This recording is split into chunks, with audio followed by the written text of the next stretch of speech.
po jako akawuwo.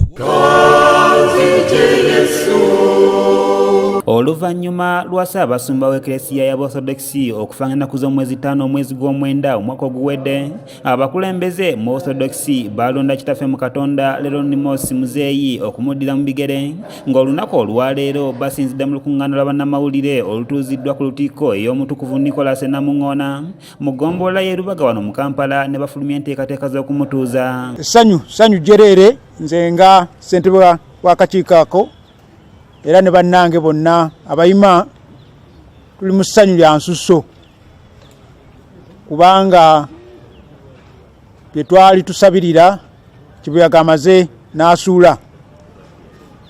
Amawulire ag'essanyu ge g'okulondebwa kwa Metropolitan Hieronymus Muzeeyi abadde aweereza mu nsi ya Tanzania mu kibuga Mwanza okujja okudda mu bigere bya Metropolitan Yona Lwanga omugenzi. Okusinziira ku ssentebe w'olukiiko lw'abayima Father John Kibuuka Bosa ategeezezza nga kitaffe mu Katonda ono bw'agenda okutuuzibwa ennaku z'omwezi 2 omwezi ogutandika olunaku olw'enkya. Waliwo oluvuuvuumo erinnya lino Hieronymus ate ne Muzeeyi terivaayo bulungi kulaga wa muntu ono gy'agwa, naye nga Hieronymus Muzeeyi musajja munnayuganda ddala taliiko kubuusabuusibwa era nga yasooka wano wakulidde wano mu kifo kino kyennyini.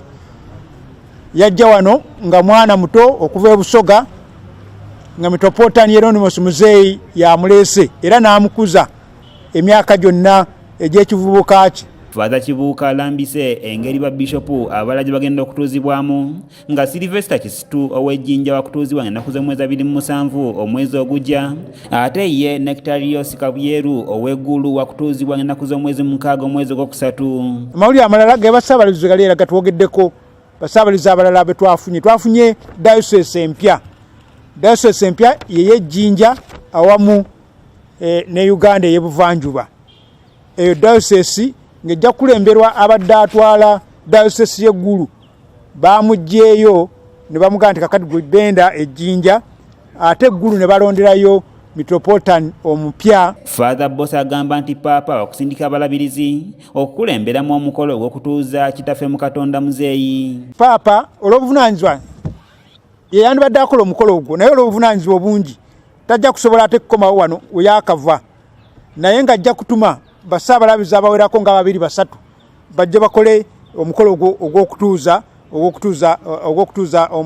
Metropolitan omupya. Ono alaze nga yebasizaawo olukiiko oluteesiteesi era bw'ate n'asaba bannayuganda okubakwasizaako nga basindika obuyambi ku akawunti ya banka eteekeddwawo. Twandyagadde abantu batudduukirire, kati oli ayinza okubuuza ti tunabadduukirira tutya.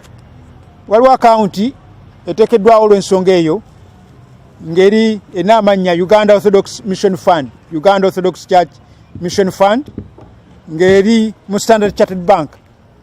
Account number eri 010 201 06 22 500. Nkiddamu account number eri mu mannya ga Uganda Orthodox Church Mission Fund, eri mu Standard Chartered Bank.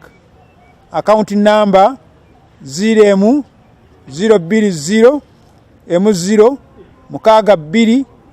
25 00. Ku mukolo guno omukulembeze w'eggwanga Yoweri Museveni yasuubira okubeera omugenyi omukulu. Empya ye y'Ejjinja awamu ne Uganda ey'Ebuvanjuba.